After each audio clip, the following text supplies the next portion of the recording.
TTP के एक अहम रहनुमा को कत्ल किया गया है। वहीं साथ साथ आज गुलबदीन हेकमतयार जो साबिक वजीर आजम अफगानिस्तान है, उन्होंने एक बार फिर दोबारा अफगान तालिबान को उन्होंने वार्न किया है कि खबरदार, भारत कभी भी अफगान तालिबान का दोस्त नहीं रहा है, लिहाजा ताल्लुकात बहाल करने की कोशिश ना करें। लेकिन इस वक्त अफगान तालिबान वो भारत के करीब होते जा रहे हैं और जयशंकर जो वजीर खारजा हैं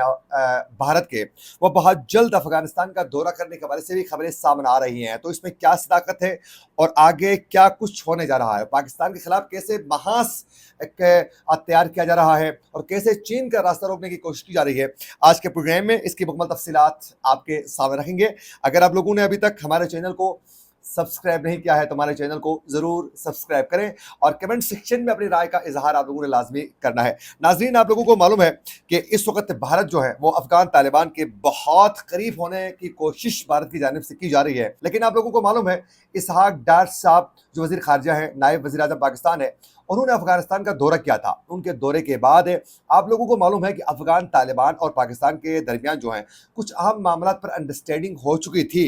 और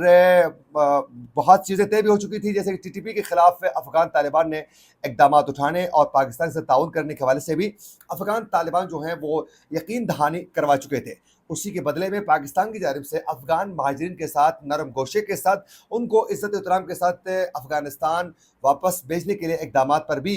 अफगान तालिबान की बात पाकिस्तान ने किसी हद तक जो है मानने के लिए यकीन दहानी करवाई थी और बहुत से इकदाम थे ट्रेड को लेकर भी और बॉर्डर के दोनों तरफ अमन को कायम करने के लिए भी कुछ और भी इश्यूज थे जिस पर डिस्कशन आगे पहुंच चुकी थी। लेकिन कहीं न कहीं कोई खला तो मौजूद था, जैसे कि अफगान महाजरीन को लाखों की तादाद में पाकिस्तान ने एक साल के अंदर ही, साल डेढ़ साल के अंदर ही पाकिस्तान निकाल चुका था।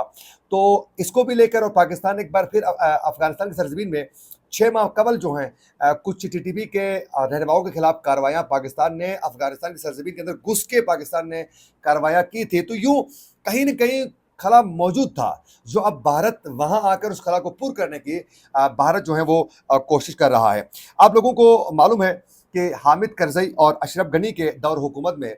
उस वक़्त मोदी सरकार जो है यानी भारत की जो हुकूमत है वो अफगानिस्तान के बहुत ज़्यादा करीब थे। उस वक्त अफगानिस्तान के साथ भारत के ताल्लुकात बहुत ज़्यादा स्ट्रॉन्ग थे। उस वक्त पाकिस्तान इतना करीब नहीं था। हामिद करजई और अशरफ गनी के साथ भारत के ताल्लुकात इस कदर थे नाज़रीन कि उस वक्त भारत ने 3 बिलियन के से ज़ायद जो हैं उन्होंने भारत ने अफगानिस्तान में इन्वेस्टमेंट की थी और इसके साथ साथ अफगान जो पार्लियामेंट है उसको बनाने से लेकर और रोड इंफ्रास्ट्रक्चर और हॉस्पिटल्स की तामीर में भी भारत ने बड़ी इन्वेस्टमेंट की थी। तो उस वक्त ताल्लुकात बहुत स्ट्रॉन्ग थे। तो अब एक बार फिर दोबारा अफगान तालिबान की भी ये पूरी कोशिश और ये चाहत है और ये ख्वाहिश है कि भारत के साथ ताल्लुकात बहाल हो सके और जो प्रोजेक्ट्स रुक गए हैं उन पर काम एक बार फिर दोबारा शुरू हो सके। तो इसी का फ़ायदा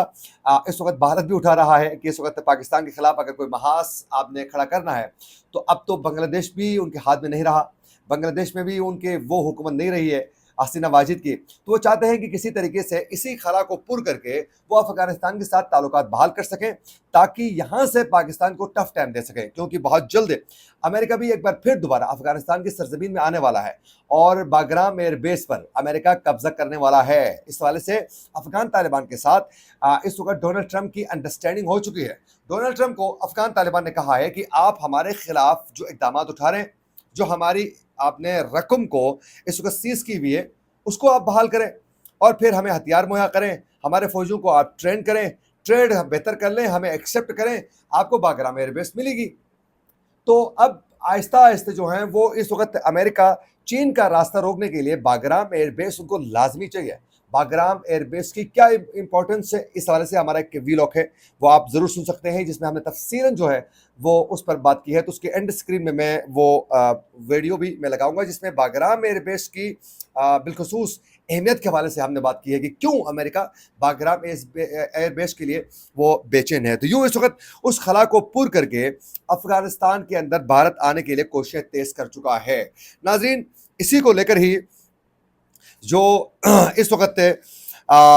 जो वज़ीर ख़ारजा हैं इंडिया के जयशंकर, وہ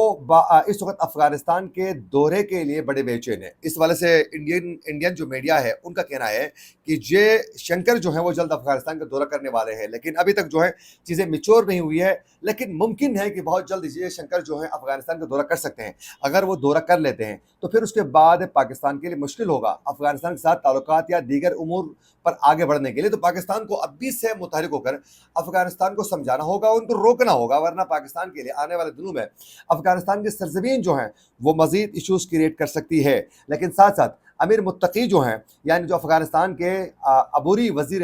خارجہ ہیں، وہ اگلے ہفتے سے انہوں نے ایران کا بھی چین کا بھی انہوں نے دورہ کرنا ہے۔ تو اب دیکھنا یہ ہے کہ ان دوروں سے وہ کیا کچھ حاصل کرتے ہیں اور کیسے چین کے ساتھ بھی تعلقات ایران کے ساتھ بحال کرنے کے ساتھ ساتھ وہ پاکستان کو کیسے آگے لے کے بڑھنے میں کامیاب ہوتے ہیں۔ یہ بھی ایک اہم پوائنٹ ہے۔ آیا وہ کہیں ایسا تو نہیں ہوگا کہ وہ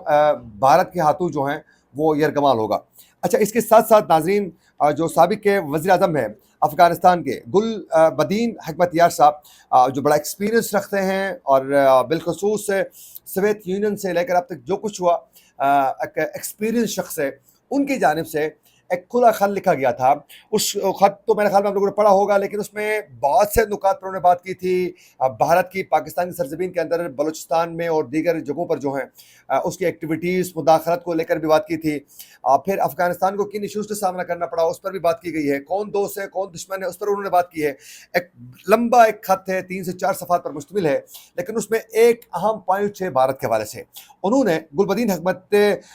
یار صاحب نے کہا ہے کہ بھارت، ان کے الفاظ ہیں، بھارت کبھی بھی افغانستان کا دوست نہیں رہا ہے، اور سوویت یلغار کے دوران بھارت نے کمیونسٹ حکومت کی حمایت کی اور مجاہدین کی انہوں نے مخالفت کی ہے، اور پورا خطہ، انہوں نے کہا کہ پورا خطہ اس وقت مجاہدین کے ساتھ کھڑا تھا۔ تنہا بھارت نے افغان طالبان کی اس وقت بھی مخالفت کی ہے، تو لہٰذا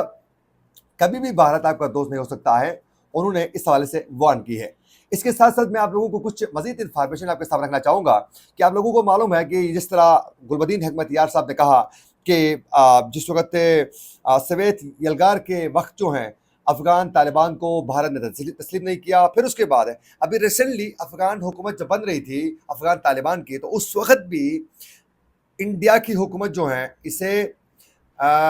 ISI کی ایک پروکسی قرار دے کر تسلیم کرنے کے لیے انکار کرتے ہوئے انہیں ٹیررسٹ گروپ کہا تھا، لیکن اب وہی بھارت بے چین دکھائی دے رہا ہے۔ تو افغان طالبان کو سوچ سمجھ کے آگے بڑھنا ہوگا، ورنہ ان کے لیے آنے والے دنوں میں بڑا ٹف وقت کا سامنا کرنا پڑ سکتا ہے۔ اچھا، اسی کے ساتھ ساتھ TTP کے لیے پاکستان میں بھی تو اس وقت حالات کافی گمبھیر ہیں۔ کچھ رہنماؤں کو پاکستان میں بھی TTP کے مارے جا چکے ہیں، جس میں بالخصوص لکی مروت وزیرستان کے مختلف ایریاز میں بھی، لیکن TTP کا ایک اہم رہنما عبدالواحد جو افغانستان میں موجود تھے، ان کو آج افغانستان میں قتل کیا گیا ہے، اور عبدالواحد جو تھا وہ افغانستان کا ضلع ارغداب میں نامعلوم افراد کی جانب سے فائرنگ کی گئی ہے، اور اس پہ وہ ہلاک ہو چکے ہیں، اور یہ اپریل 2025 میں اپنے گروہ کے ہمراہ جو ہیں وہ افغانستان منتقل ہو چکے تھے۔ جب یہاں سختی بڑھ گئی تو ان کو معلوم تھا کہ اب پاکستان جو ہے TTP کے خلاف کارروائیاں تیز کرنے والا ہے، لہٰذا افغانستان سیف زمین قرار دیتے ہوئے وہ وہاں چلے گئے تھے، جنہیں آج وہاں مارا گیا ہے۔ تو TTP کے لیے افغانستان کے اندر بھی اس وقت جو ہیں حالات ٹائٹ ہے، اور ممکن ہے وہیں جو اسحاق ڈار کے دورے میں چیزیں طے ہوئی تھی اس پر کام ممکن ہے شروع ہوا ہو۔ اب دیکھنا یہ کہ افغانستان میں کیسے بھارت کا راستہ روکنے کے لیے پاکستان اپنے اقدامات تیز کرتا ہے، یہ آنے والے دنوں میں پتہ چلے گا۔ اسی کے ساتھ اپنے میزبان عاقل حسین باقری کو دیجیے اجازت، اللہ نگہبان۔